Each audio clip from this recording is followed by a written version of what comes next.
Well, it's another Exponential Growth Mastermind podcast session with Carl James Winn Jr. and myself, Leo Simpson II. And if you followed us, you already know what we're doing. If you haven't, I'm just going to tell you.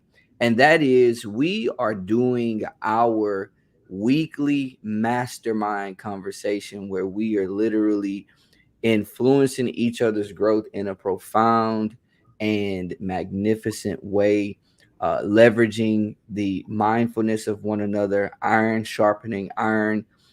However, we're now having it to where you can spy in on us.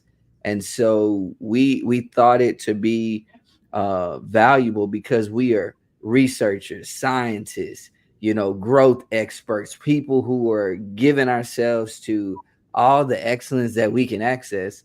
We said, hey, let's just open this up to the world and let people hear our conversation. Let people see how two people, two men, two entrepreneurs, two fathers of homeschooling families come together and literally give their thoughts, their ideas, their vulnerabilities, their weaknesses, their strengths to one another for it to be valuable to one another. And so you just get some of that goodness as well. So Carl Jr., I already know about what you're gonna say, but I gotta ask it. How you doing, brother?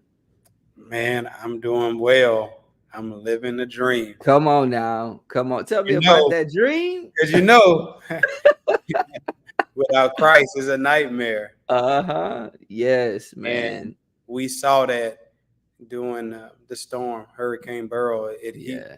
Hit Houston, and so many people were out of power. So many people lost food.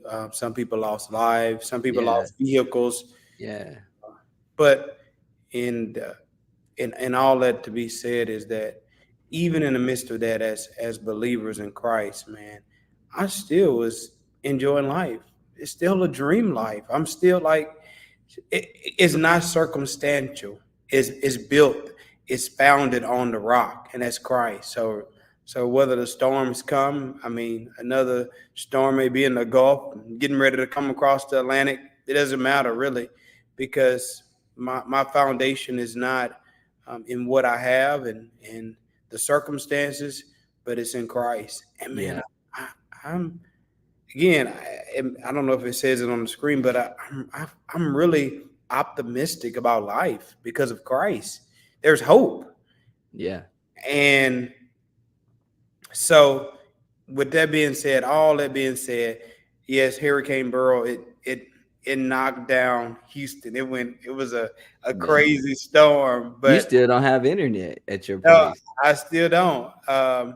But all that being said, man, I see opportunities in the midst of that. Like I was so optimistic, man. I'm like, where are the opportunities, man? Where are they? Where are they? Because I read a lot, and I've been reading this month, Think and Grow Rich, and what Napoleon Hill, what he documented is that, and even Zig Ziglar mentioned this. They said even during the depression, even I during the was just worst thinking time, about that. right? There were people who were getting rich, living a good life, even in the midst of these trials. Listen, we need to be optimistic. We have to have as I tell my children, we got to have a winning mindset. Come on now, And Win. a winning mindset is this, Leo. How do you leverage every situation? It goes Come back on, to the man. book. Nothing is a waste. Leverage the past, improve the future. And so these people, they saw the problems as opportunities because they problems really are opportunities to bring about solutions. And when you bring about valuable solutions, you get paid. Oh, you get paid, I man. mean, and you should, man. I was looking at, man, all of these crews from Mississippi all over the United States. They came here. It was a problem. They came here to restore our power. They brought the value, and guess what? They got paid. They're getting paid, and guess what? We're thankful for them. And so I know I'm going deep, but I'm already in it. So I'm gonna Hey, keep go going. hit it, because I'm about And to come with you. because so many people complain about business, complain about the person getting ahead, complain about the rich people, this rich man. The people who are building solid businesses are creating value for the culture. And when you create value for the culture, it is translated, you're rewarded through money. That's the transfer, right? And so it is my goal to build sustainable, profitable businesses that create value. Yeah. And when you do that, people pay you. And so even in the midst of these turbulence time, as some people would say, for me, it's an opportunity. Yeah. And I'm looking at it. I'm telling you, I'm scoping it out. Because if you do that, you're going to get paid and you're going to create value for other people. And they need it. People were knocking on the door. Man, man, I thought to myself, man, what if we had a power line business at this moment? How many jobs it would be producing and how many people's lives it would be impacting. So I know I went deep, but I No, came man. out of the gates running, man. And that's just on my mind because, man, so many people, man, look at problems as being bad. But actually, these problems can be that platform for you Mm, to excel, for you to grow, for you to create value for other people, man. And so, Leo, man, I'm looking for the problems. Not because I want to be a problem finder, because I want to be a solution creator. that's what I talk about, man. Man, Carl, I was, remember I just told you before we jumped on that little saying of waiting and the confusing on the confusing in between. On that same page, I had some other notes, and it said, "In the dark, we find new things. We discover new things." Right. And what you've got to understand is that's a principle, right? You go back to Genesis 1, Mm-hmm. light came because of darkness, right? Or, and when I say light came, I'm saying God declared light because of the persistence of the darkness, because the darkness literally became a stronghold, right? And so what people don't, what more people, and I can say this because in our culture of, being descendants of slaves, our ancestors being those who were oppressed for a number of years in the, United States of America. There's some discoveries in that, right? And here's one of the discoveries: that while we were disenfranchised in a lot of respects, our capabilities to excel were not, right? And our hunger, our ancestors for sure, our ancestors hunger for growth, for opportunity. They sought opportunity, and in many instances, even though they couldn't necessarily be owners of things and all those sorts of aspects, they knew how to negotiate releasing their value where it could in some way, reduce the voids that they have, right? And so the issue that exists for a lot of people in our cultural group, right? But then in general, in the global construct for many of people, is that you got these two extremes where you have people who worship money, and then you have people who demean money, or they demean the activities to get money, and then they worship the activity to get monies, when really it all comes down to one thing, Carl: generosity. What do I mean generosity? Generosity in the context of releasing value upon voids, right? And so life is going to have a mix of both void and value, right? Mm-hmm. That's what we exist with. Yep. And the void we have is to be something that we have awareness of, but not something we seek to provide a solution for ourselves. Like, what we really need to do is position ourselves to experience the value from someone else, right? But the only way you can really have a confidence in doing that, and I'm gonna share something we've talked about before, but it's worth talking about from Proverbs. The only way you can really position yourself to have your void receive value is if you prioritize your value in the release of it on the voids of others, right? And when you do that, you position yourself to be then qualified to access the value of other people. Here's why. Before I share this proverb, I'm going to give you two definitions that I got from Myron, and I love them because they're so clear. He says many people think wealth is money. It's not, right? There's a different definition for money, which is going to be the second one I give you.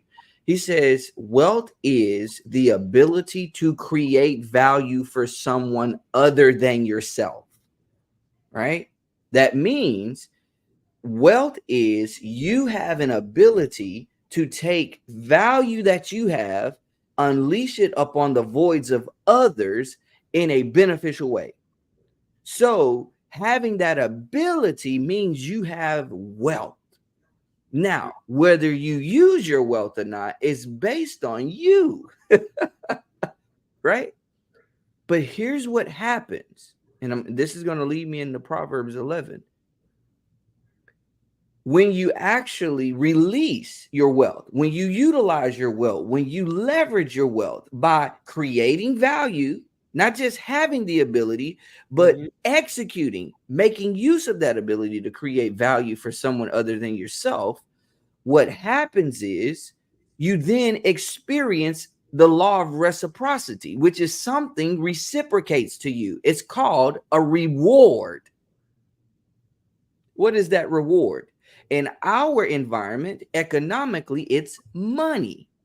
It's the material representation of the mindful reality, meaning people reward you mindfully for releasing your value mindfully. And they're able to do so tangibly with what?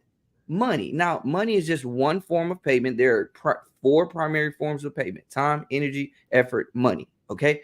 So, money is the one that helps to activate and represent all of the others in a unique way because it's more material in the exchange aspect. So, what is the definition of money? It is the reward you receive for creating value for someone other than yourself.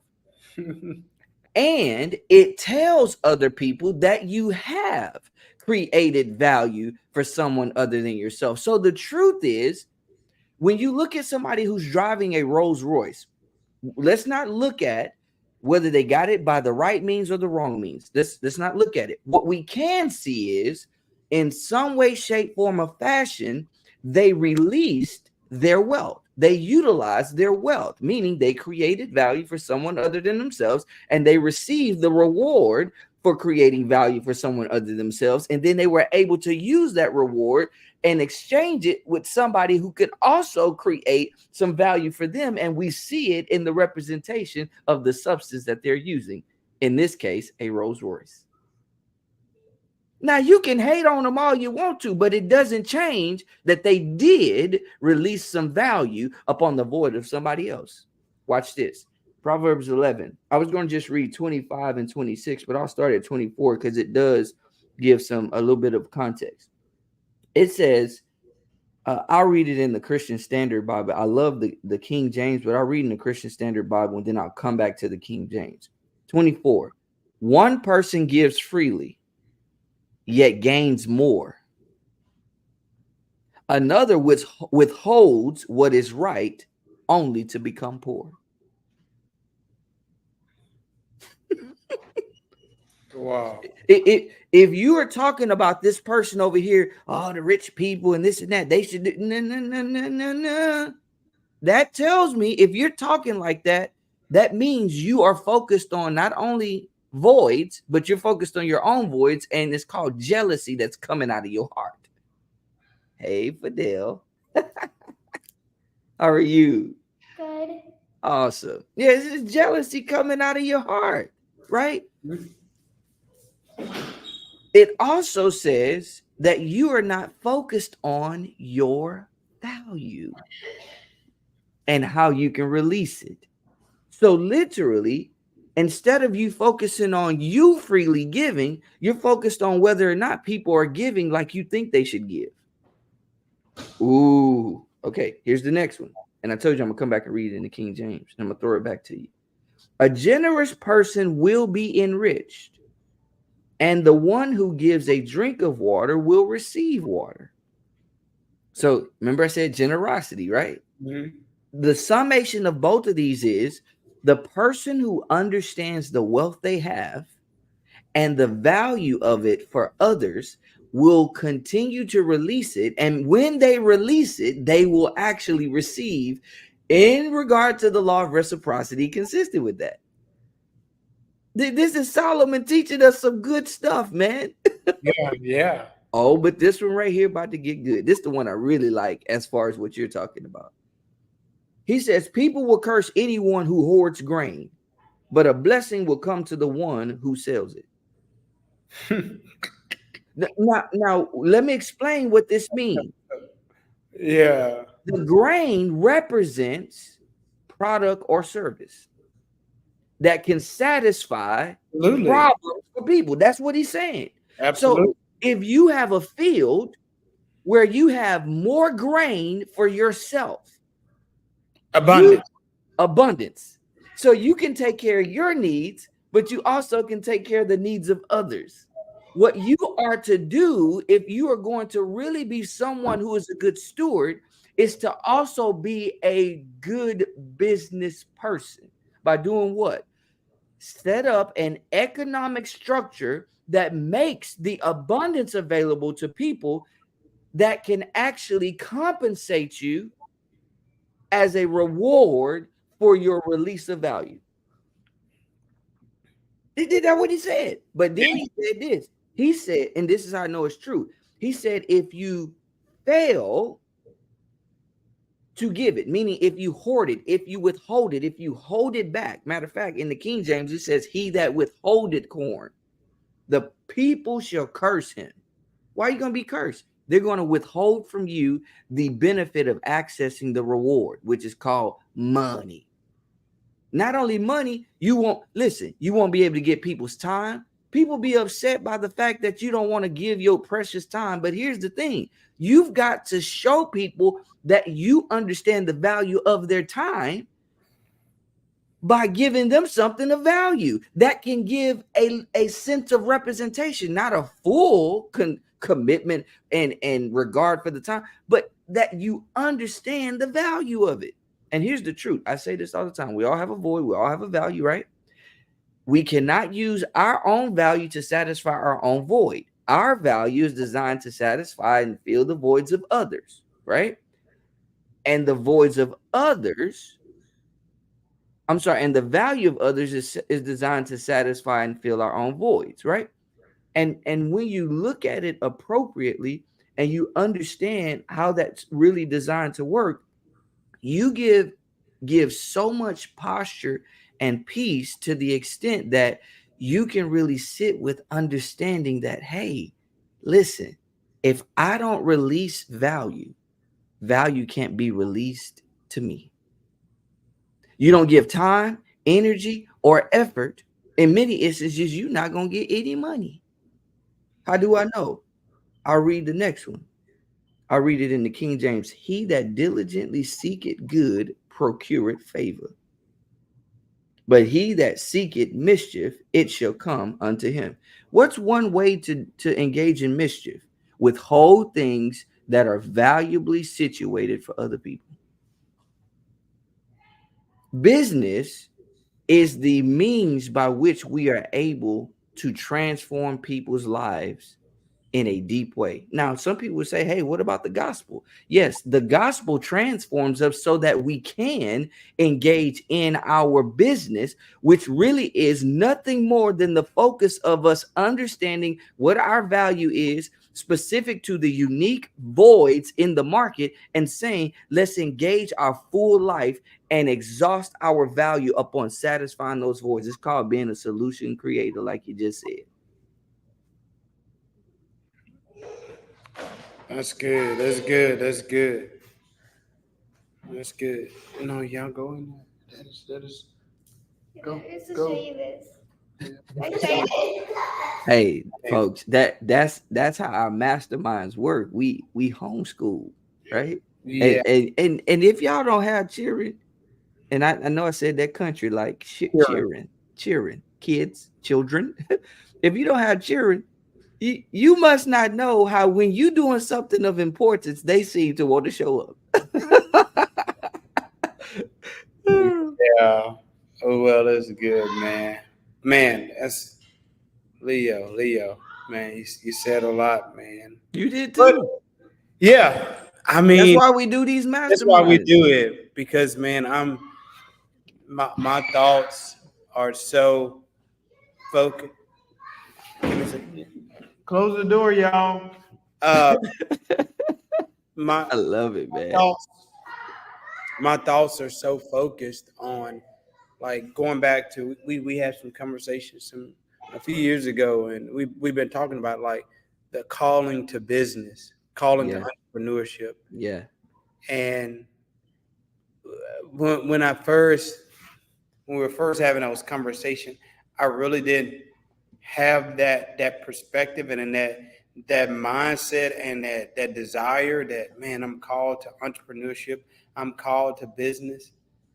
But man, it's burning, man. It's a raging fire now. yeah. I'm talking about it's a blazing fire now, not because of the simple fact of money, but the And we're simple gonna talk about money in a little yeah, bit too. and money's not bad. Again, it's not, this is not. But I'm saying it's not about the money. It's about the value that God has entrusted to me that I must release. I I mean, love it. I mean, and so over the course of these last couple of years, it's just becoming it's being refined. It's being focused. It's being made clear on the calling. It's being made clear the value that I'm called to release, right? And you've helped me see this in just being able to get busy and get focused, even writing books, man. I've goodness, I'm already into my my third book. I mean, I got the draft done of Nothing Is a Waste. Last month I wrote the 30-day journal, 30 days about a godly man, godly father, right? And so right now I'm working on my third book, and I already got over 12,000 words done just this month. And so the reality is it's about it's about creating value. It's about creating value for others. I'll talk with y'all later. It's about creating value for others. And so, man, I'm fired up. I know that I'm called to make that impact. And even in the midst of that, I started writing various speeches and talks that I want to give. And so I've been working even on that, on perfecting speaking and the speeches that I want to share with people. So man, but it all goes back to value creation. Yeah, I'm called to create value. And not only called to create value, I think I told you this before, but I'm called to help other people create value for others, yeah. right? And not only that, but I'm also called to help other people take that creative value and sell it to others, right? We just talked about It, it- it's selling, man. it's this process, but it goes back to value. Mm, Not about money this is is just good. as you said, it is a measure of the value that you've created, or the Mm, transfer of that value, right? You can create value. Let me say this: we can create value, we can have it, but if we don't sell it, then you're wasting it. you know why? So this I was thinking about this earlier, and I had a disconnect, probably because it needed to be said after you said this. Like this is just how God does things. And before I say that, I want to say, some people may be listening in to us, watching, and they're like, oh, these guys are speaking prolifically, they're trying to make sure they speak well and stuff. We talk like this behind the scenes. Like this right here, it is exactly how it was. We haven't changed anything with regard to how we do our mastermind. We practice effective communication growth on a regular basis, and we challenge each other in that, intentionally and unintentionally. So like you're talking about developing your speaking, like we're doing that when we mastermind all the time, right? Yeah. Because that's the level that we operate at, right? And so you talked about the money, and it's like, if this is how Bishop Wayne Malcolm said it, and it leads into what I'm going to say. He said, that anything of value,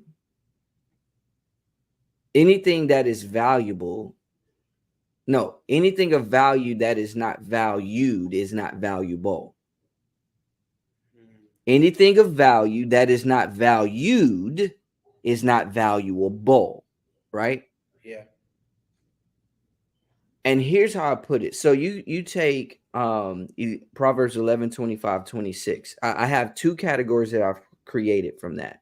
I call it the compassionate generosity category that applies to the completely vulnerable, right? Because it said watering someone else, and watering someone else implies that that person might be dehydrated, like completely void of water. So that person is completely vulnerable. That second category that talked about the withholding of grain and the selling of it is what I call the partial vulnerability category, or what is it? So I said compassionate, that's what it is, compassionate generosity category. And then the what is it, man? I done confused myself. So let me back up. So you got complete vulnerability, where you extend compassionate generosity. That's it. Thank you, Lord. Then you have partial vulnerability, where you extend commercial generosity. Yeah. Okay. Because he said, if you withhold grain, the people curse you, but he lets you know how those people are supposed to get it, through economic exchange. Why? The person, listen to me carefully, girl. The person who's completely vulnerable. Now let's explain. Let's talk about vulnerability. Vulnerability is another way to communicate void or poor. And a person who is poor is someone who cannot help themselves and cannot do back for you what you did for them. Listen carefully. The person who is poor is a person who cannot help themselves and cannot do back for you what you have done for them. That's why we have two categories: a complete vulnerability and a partial vulnerability, Yeah. because there are people who have substance, they have means, but they still lack something. For example, both you and I have been in the HVAC industry. You still serve in the HVAC industry. When we went to do air conditioning work for some people, some of them folk had millions of dollars, and you could see it in their house. You could see it in their commercial structures, their industrial buildings, right? Here's the thing. Those people could not solve the problem with their air conditioning and heating needs. No. They couldn't. So here's what they did. They said, we will engage in a transaction, which is a transfer of responsibility. We will give you what our expectation is, but our inability to take responsibility for it, we will exchange a transactional substance where we are also transferring the responsibility to you to deliver upon our expectation. So When you go and solve the problem of their air conditioning and heating issue for to satisfy their comfort needs, Sure. what's going to happen is they're going to pay you. But they're not going to be able to pay you the same thing you gave them because you gave them skill. They're not giving you skill back. Not only are they not giving you skill, they're not giving you the exact skill. They can't say, hey, Carl, since you fix my air conditioner, I'm going to come and fix your air conditioner. Because you fix my heater, I'm going to come and fix your. They can't do that. So it makes them partially vulnerable. Mm-hmm. It shows the value of our need for one another. Yeah. And so when it comes down to it, the reason there must be a payment is because the payment, you got to get this, the payment helps to show that the person on the other side understands the value exchange. In the partially vulnerable category, which is the commercial generosity category, we are both being generous. I'm being generous with my value for your void, and you're giving me a return that's going to satisfy a void that I have through the value you return to me. Yeah. It's a mutual exchange that has the ability to say we are going to release mutual value, and there's going to be a satisfying mutually of voids. That's why there has to be monetary aspects in the context of the commercial generosity, the partially vulnerable environment, which is the economic system. So here's the truth. What about the compassionate generosity? What about the completely vulnerable? The reason you go to that level and are generous and you don't expect anything back from them is because you are designed to actually pump hope and enrichment into the people who are completely vulnerable to remind them that they do have value to extend. Here's how I can say that. So let's say you go to a person who's homeless, and I've done this a number of times, and I know what it feels like, right?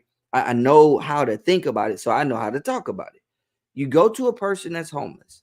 I'll give you a perfect example. There was a situation where we were, really impressed upon to bless somebody who was homeless, and so we said, hey, we're gonna take a ride, and we're just gonna see the person, we're going to look for the person that the Lord just kind of like causes us to connect with that person.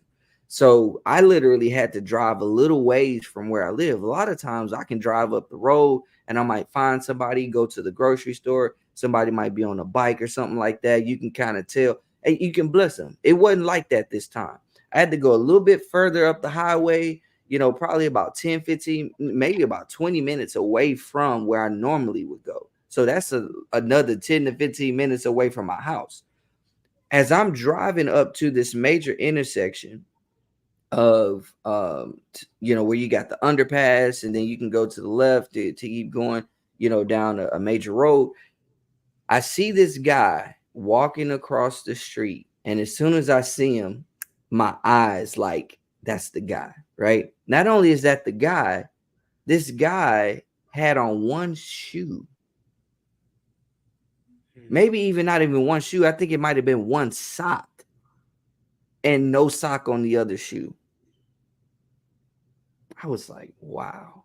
So I make a left, make a U-turn, get myself in a position to where I can, connect with him. And he literally was coming right in the vicinity where I found myself parked.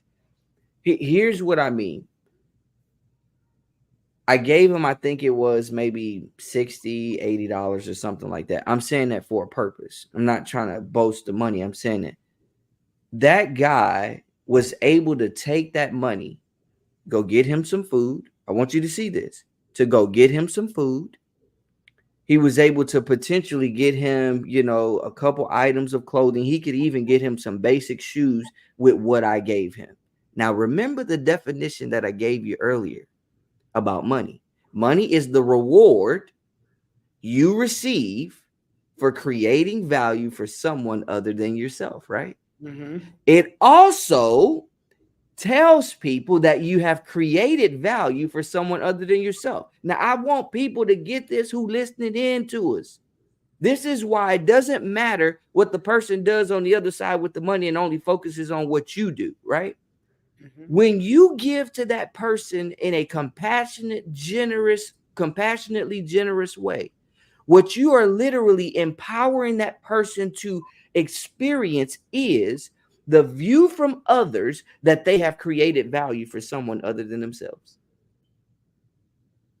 This person is in a position of poverty, but when you compassionately, generously give to them, you are allowing them to have some of your authority of value release and value creation.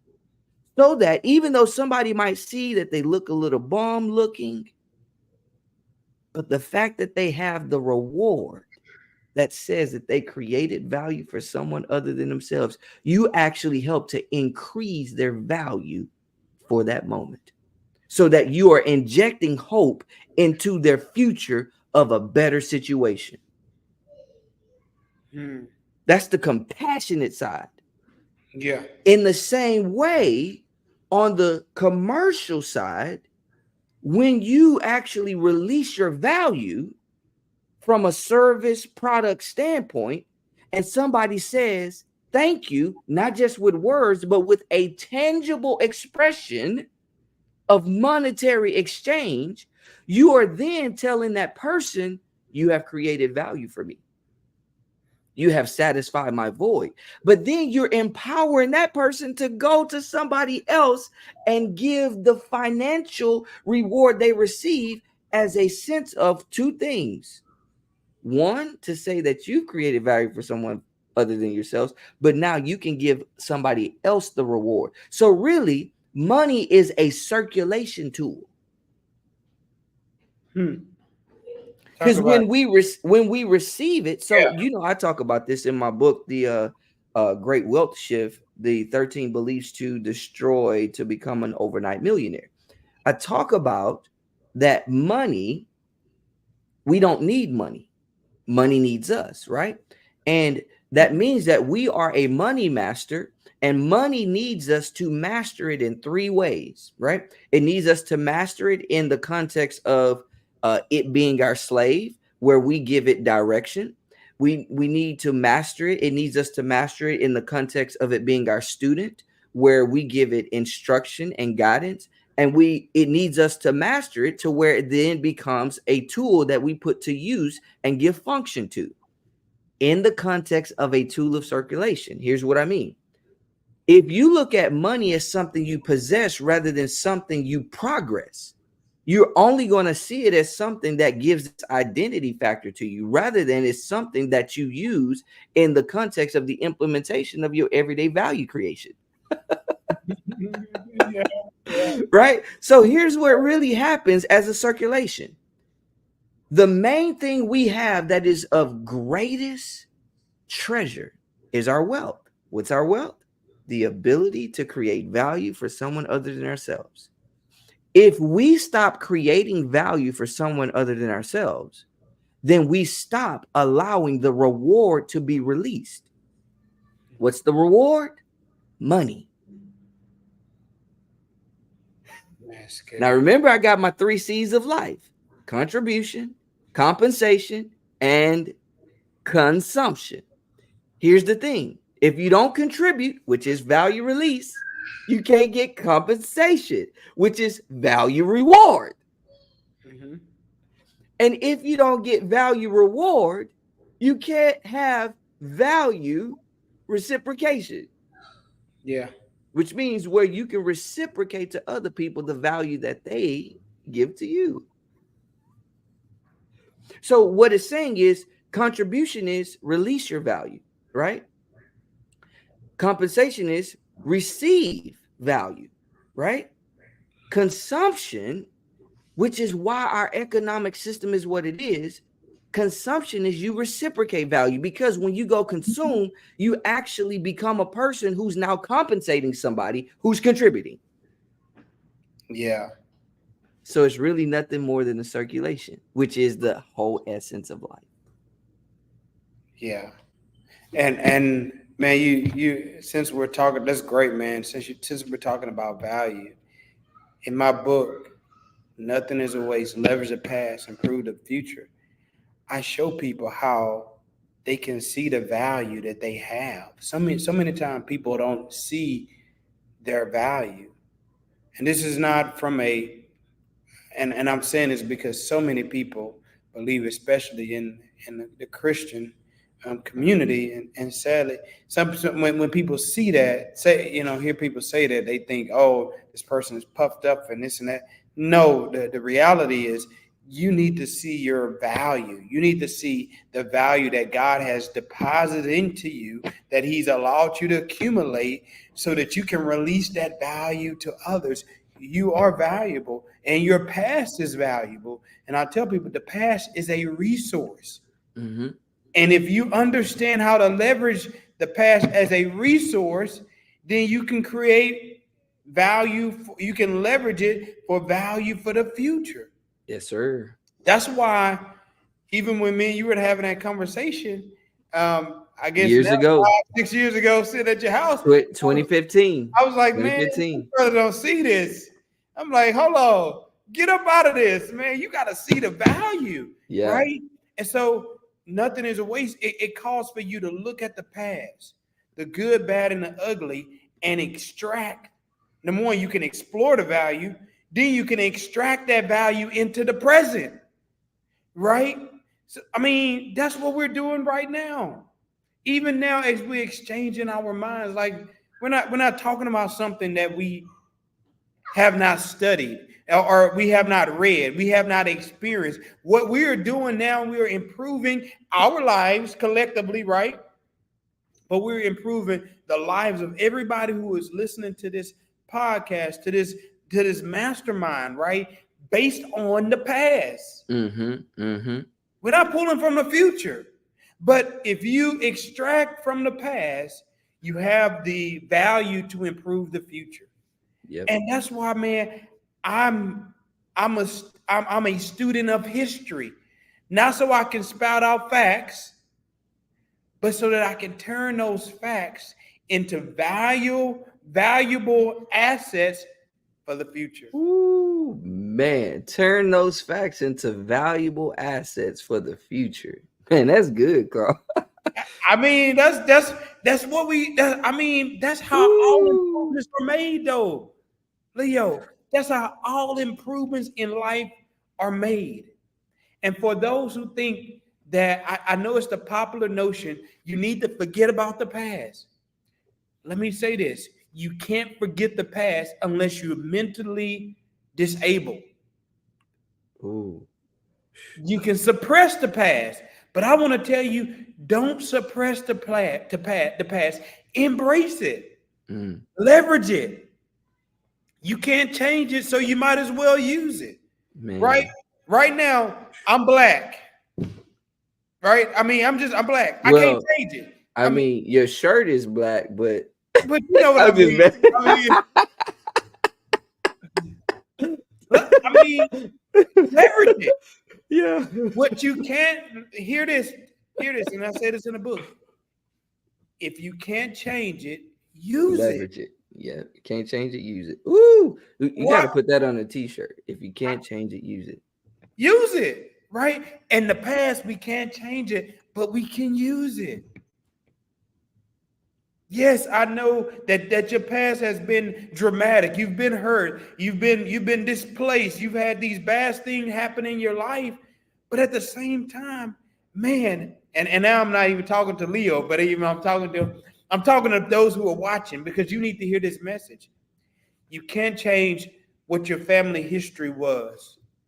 You can't change how you were raised. You can't change, how your past employer treated you, right? You can't even change the failure that you've made intentionally as well as unintentionally. But I like what Zig Ziglar says. He said failure is not a person, it's an event.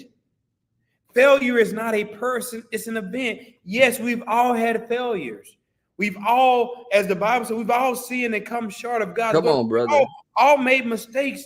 But guess what? That does not have to be our future. You can take the past, you can take those failures, right? And you can turn them into valuable assets for the future. So, for example, I listened to Zig Ziglar. He said these two brothers, they were growing up and they had a father who was a drunk. One of them said, "I'm a drunk because my dad was an alcoholic." The second one says, "I'm not a drunk because my dad was an alcoholic." The same event, the same situation, but they both saw it differently. Are you looking at your? Different decisions. You got to look at it, man. That's why I'm full of optimism. I'm because man, we gotta look at it. We gotta have the winning mindset. We gotta look at it with the right perspective. And so right now, I want to give you the right lens to view your past.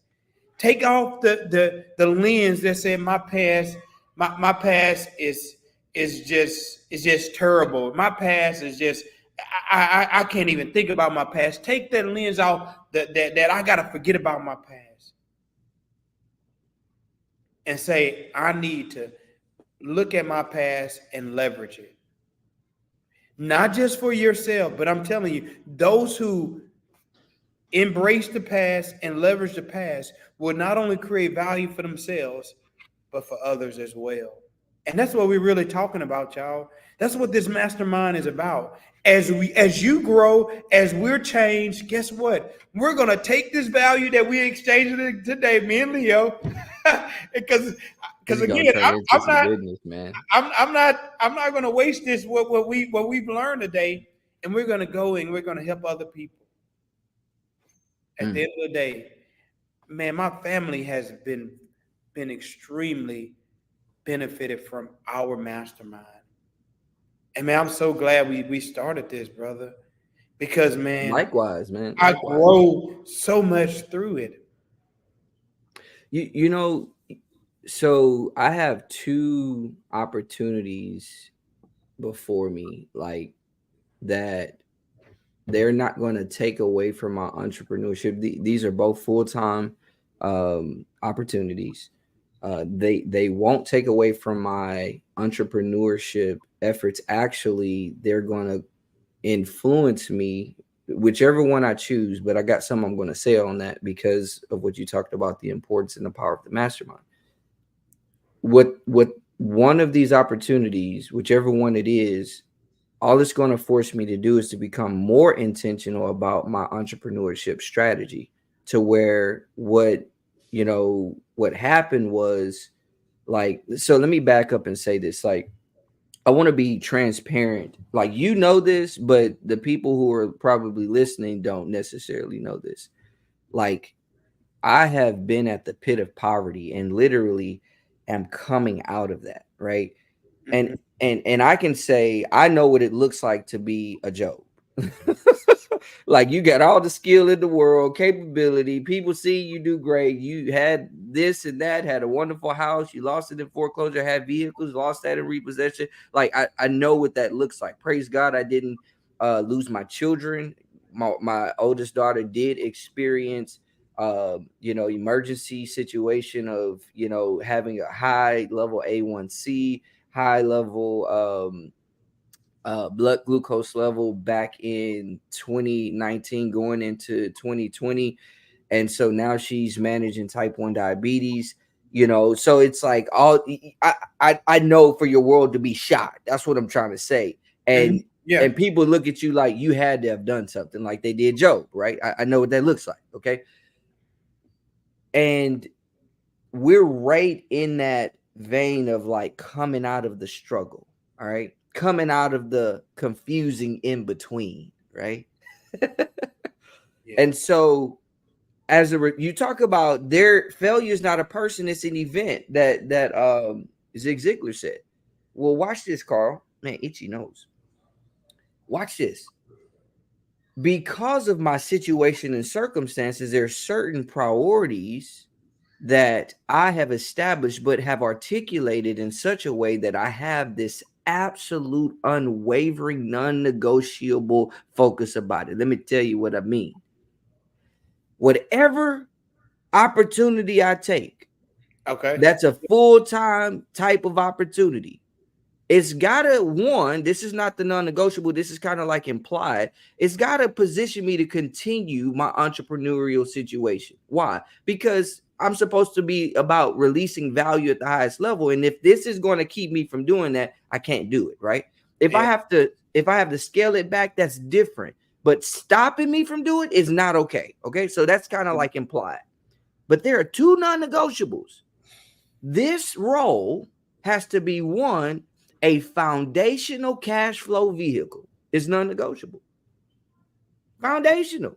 Meaning it's got to, before we start it, we got to know that you are going to foundationally flow cash into my bank account as I release value to you. It's not negotiable because I understand the economic laws.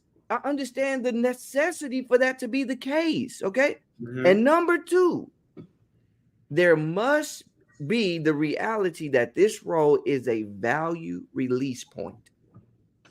Meaning, if I can't release my value, then I don't care how much cash flow I'm getting, I'm not messing with it. And if I can release my value, but it's not a foundational cash flow vehicle, this ain't the opportunity either. It's got to be both, not a either or, a both and. Right? And I said that to lead it to, then this is where, because both of these roles meet both of those non-negotiables, I have to start looking at other intangibles that start to communicate, okay, which one of these is the most valuable. And one of the things I had to ask is, would one of these roles potentially hinder me from engaging in my weekly mastermind with Carl? Wow. There's just one of the questions. It's Yeah. not the only one. It's just Sure. one of them, because I know the exponential growth that both of us are experiencing. And if at any point, even though this is a personal growth aspect, if at any point one of them could eliminate or start to say, this is something that you shouldn't prioritize because of what our business is focused on, and this and that, I'm like, no, no, no, no. But here's the thing. How do I know to ask that question? All of those failures, all of those situations, circumstances that were not advantageous, right? All of the compromises that I've made in the past where I shouldn't have compromised the exchange of my value. Like, I went to a guy one time and was like, "Hey, do you know anybody who would need these types of services?" He says, "Well, I don't know anybody who would need these types of services, but I do have an idea, would like to see what you think, so on and so forth." I should have been like, after I heard his idea, said, "Well, thank you, but no thank you, because that's not what I'm focused on." But I didn't have the fortitude of mental, mindful, willful, and emotional stability to be able to process through that and say, nah, I appreciate that's a wonderful opportunity, but I can't do that.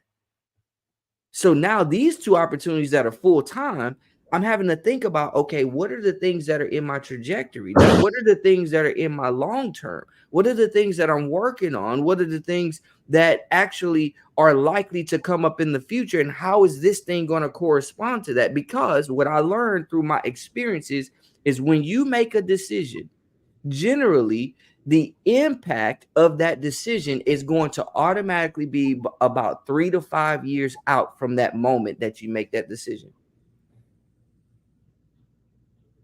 I've seen it. So if I make a decision today for one of these positions, I already know that it's going to have, even if I'm not with that organization after 1 or 2 years, the decision to be with them is going to have about a 3 to 5 year impact. Because whenever you sow, you always reap, and you never reap exactly what you sowed. You always reap in expansion of what you sowed. Yeah. Wow.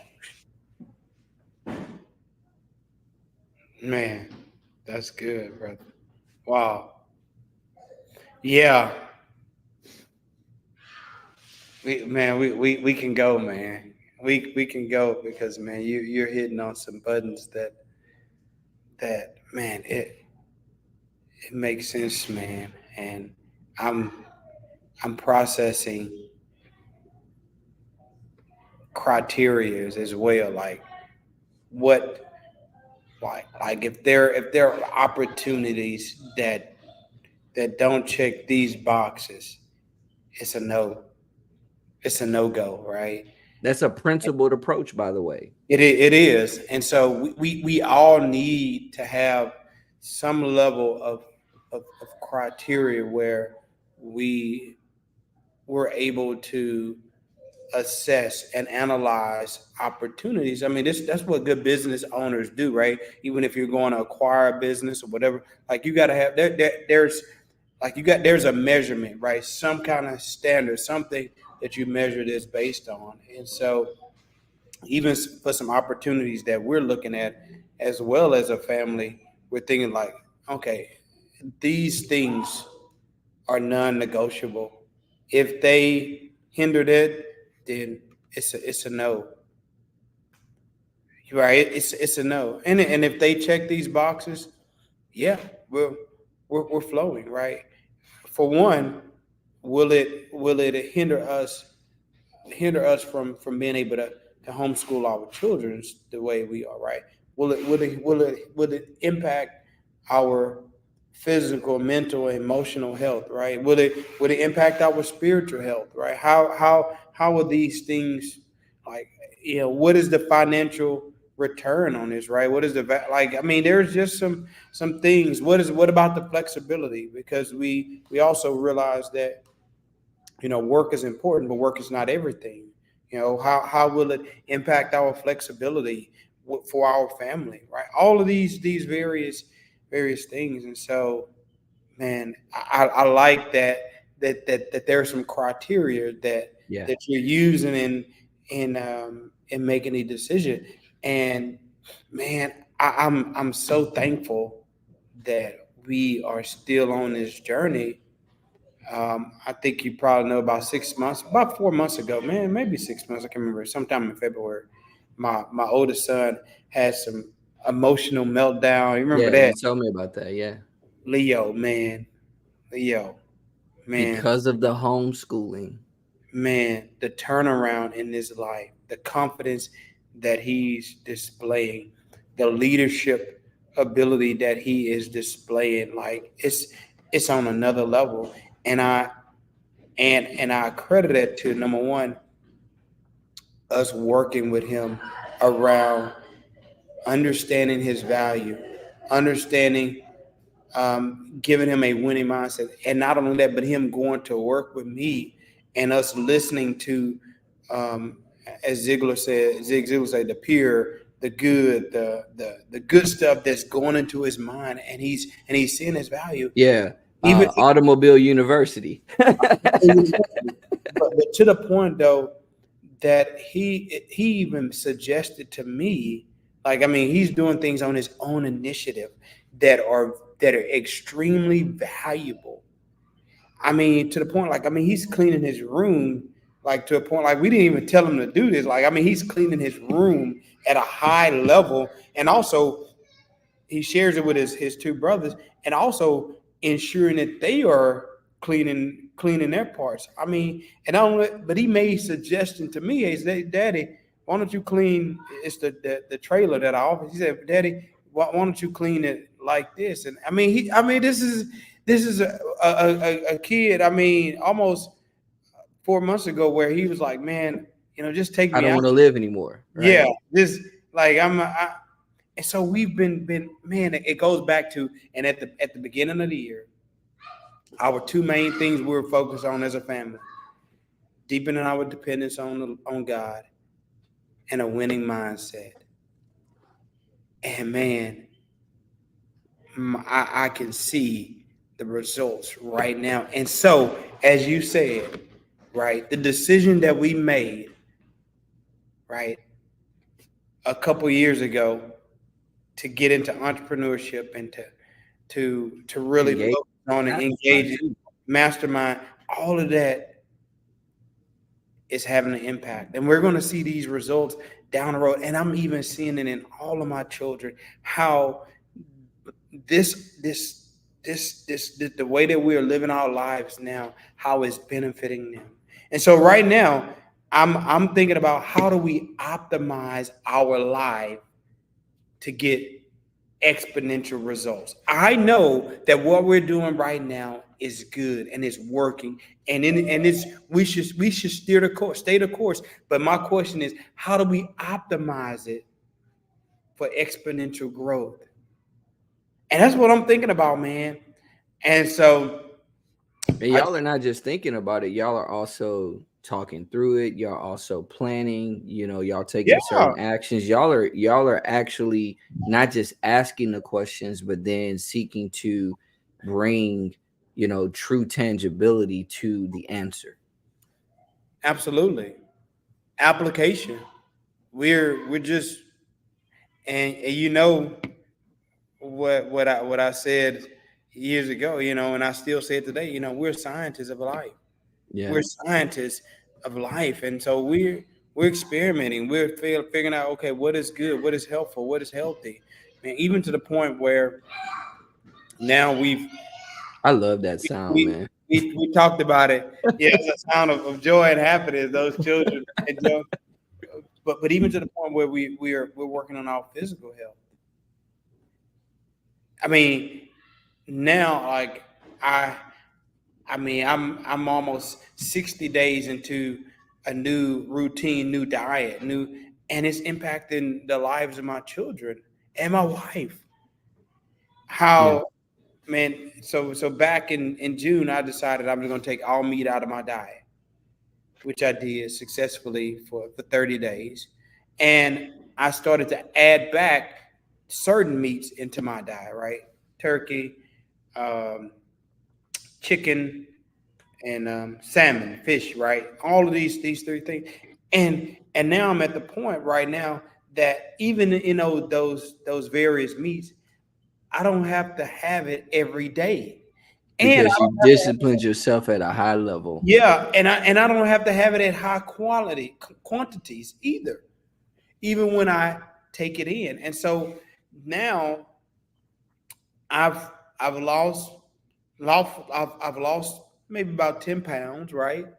And that wasn't a goal, but it is. So now I'm at the point. How do I optimize my health and my family health? So now I'm at the point where I'm teaching our children again. Optimization is this.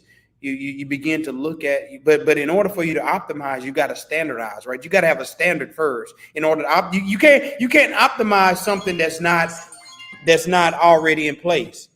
You Yeah. can't, right? You got to optimize that which exists, right?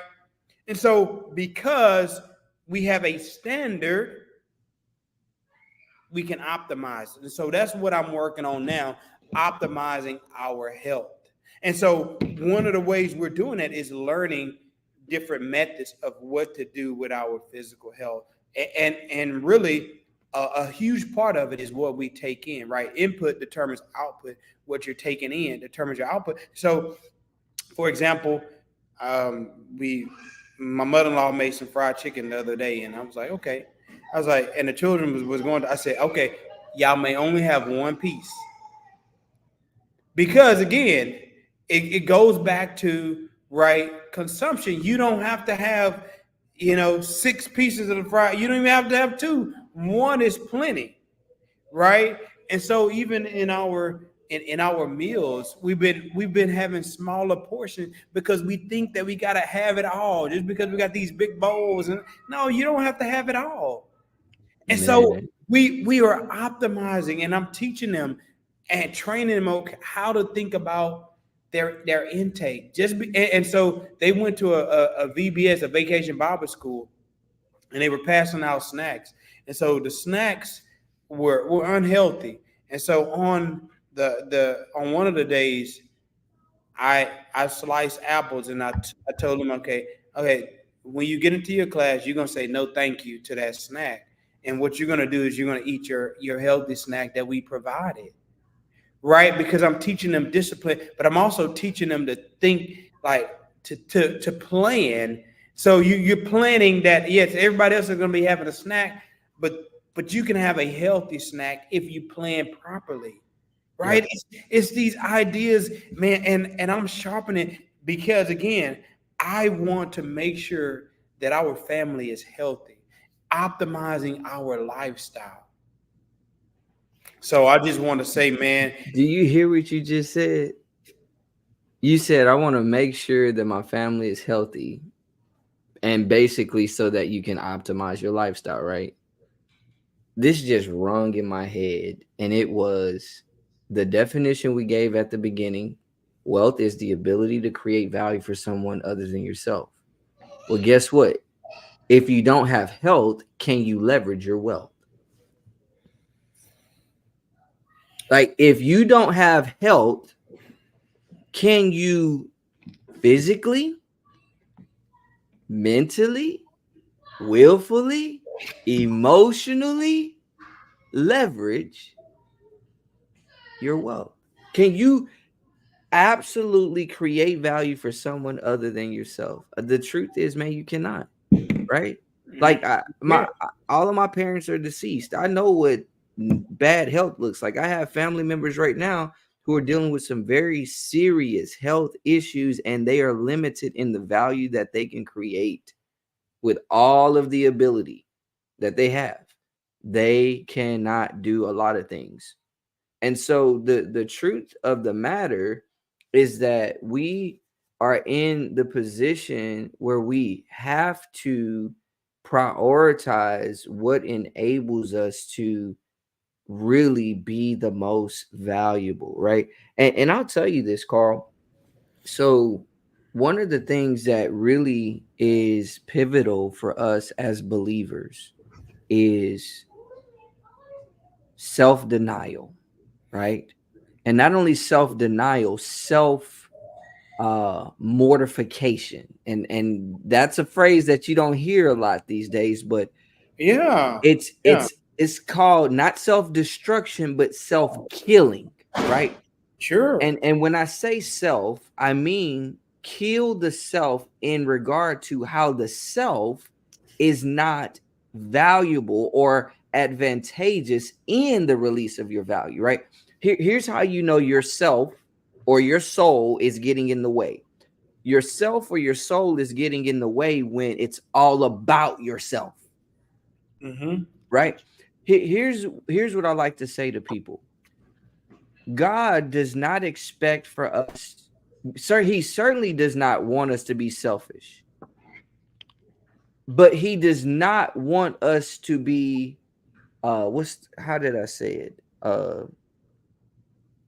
To eliminate ourself. He wants us to be selfless. Mm-hmm. All right, listen to it. It's not that there should be no self. Mm-hmm. There should be less self and no selfish, Sure. meaning to where self is the primary focus.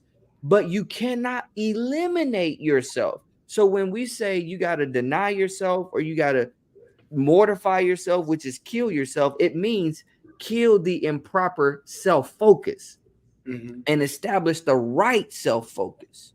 Yeah. And so when it comes down to it, one of the ways that we need to do that is I'm going to share this passage and then tell you what it is. So this is a familiar passage to most people.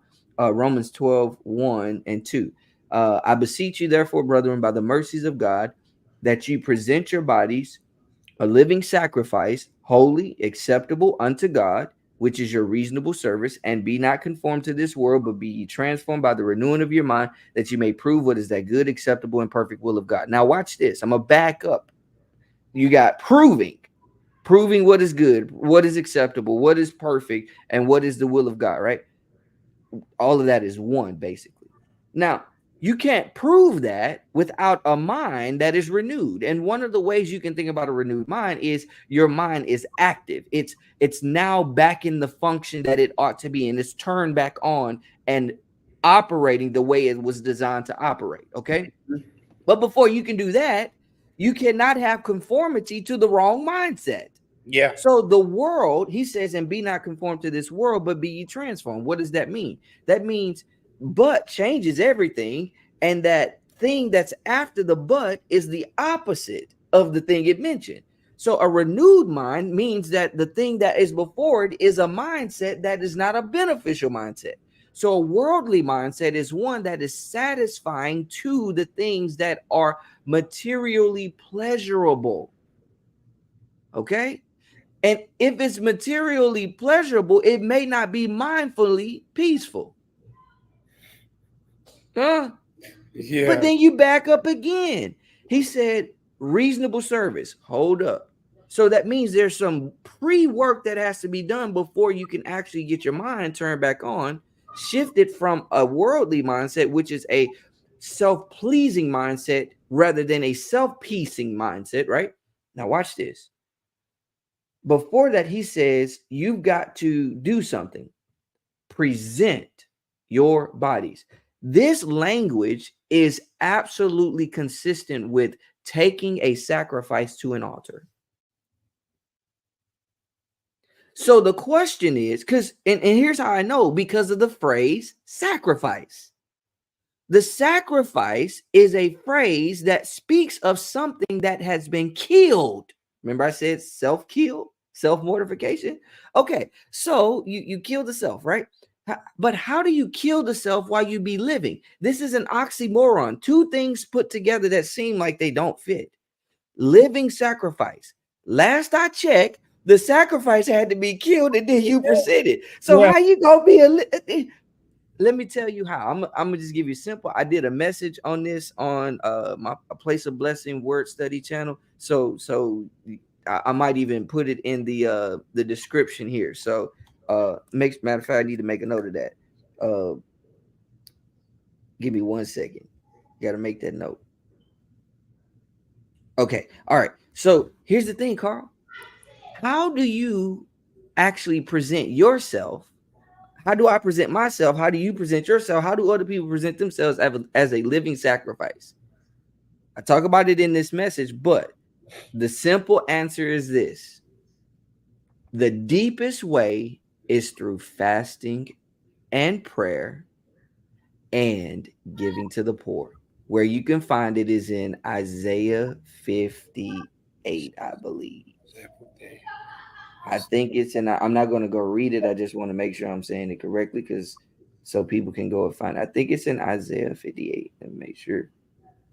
Yes, Isaiah 58.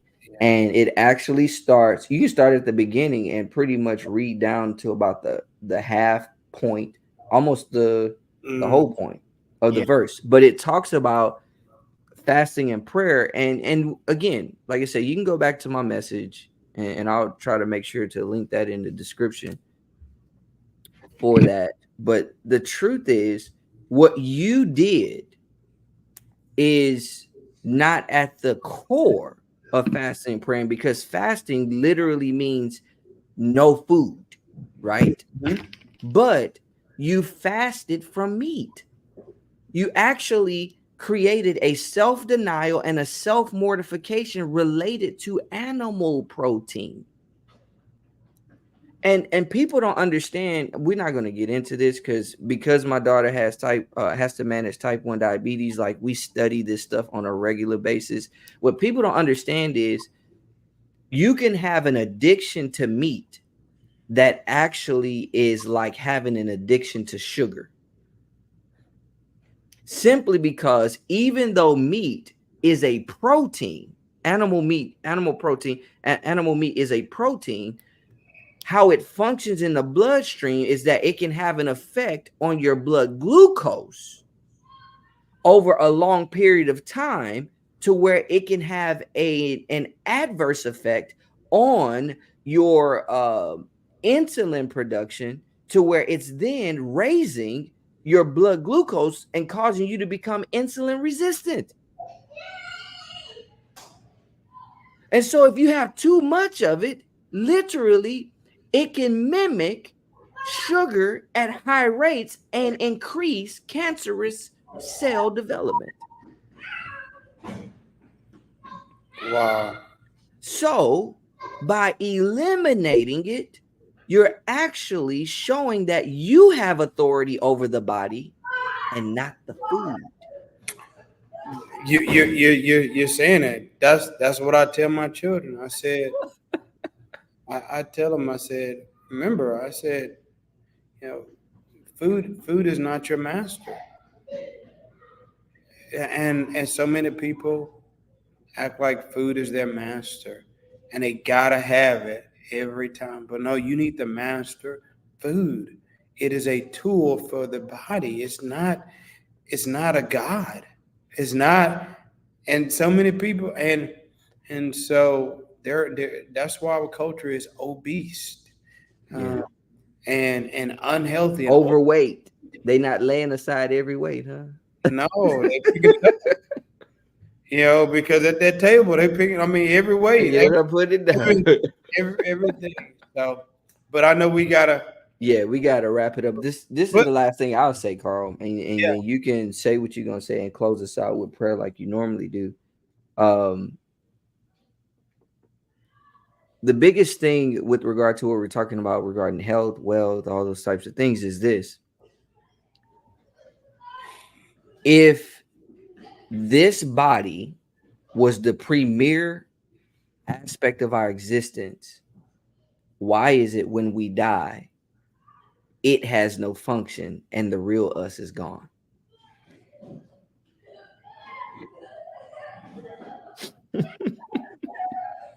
Because the truth is, this right here is going to become like a vehicle that's abandoned, a house that's abandoned, right? A tool that's abandoned. At some point, it's going to be useless, not functional. hmm But as the preacher said in Ecclesiastes, the spirit goes back to God who gave it. Come on now. man, let's pray. Thank you, Lord, for granted us the minds to have these conversations. God, we are made in your image. God, you've given us value, and Lord, and you've given us the ability to create value and to release value to others. Lord, help us to be faithful in doing that, Lord. No matter what our roles are, no matter what our work is, Lord, help us to release the value that you've given us. Help us to continue to create value, God, for people worldwide, Lord. God, be glorified through our lives. And I pray for those who are listening to this, God, they may not see the value that you've entrusted to them. Lord, open their eyes. Number one, to see Christ, because we know Christ restores the value. Mm. He restores us to the place that you have called us to be in, as First Peter chapter 2 says, that when we are truly called, we can say that we are a chosen generation, a royal priesthood, a holy nation, A peculiar a, people. a people for his own special possession, that we may proclaim the praises of him who called us out of darkness into his marvelous light. So, Father, I pray that that would be the first thing, and that from there, God, they would grow and dispense the value that you've given them, Lord, in Yes. every aspect of their lives, in their family, in their work, in their finances. God, you name it. God, you would do it. Thank you for this time together. And Lord, I pray for these opportunities that Leo is looking at, God, that if it be your will, open up that door for either one. In Jesus' name, amen. Amen. All right. Y'all have been blessed today. Go be blessed to be a blessing. And as I often say, be great. You hear me now?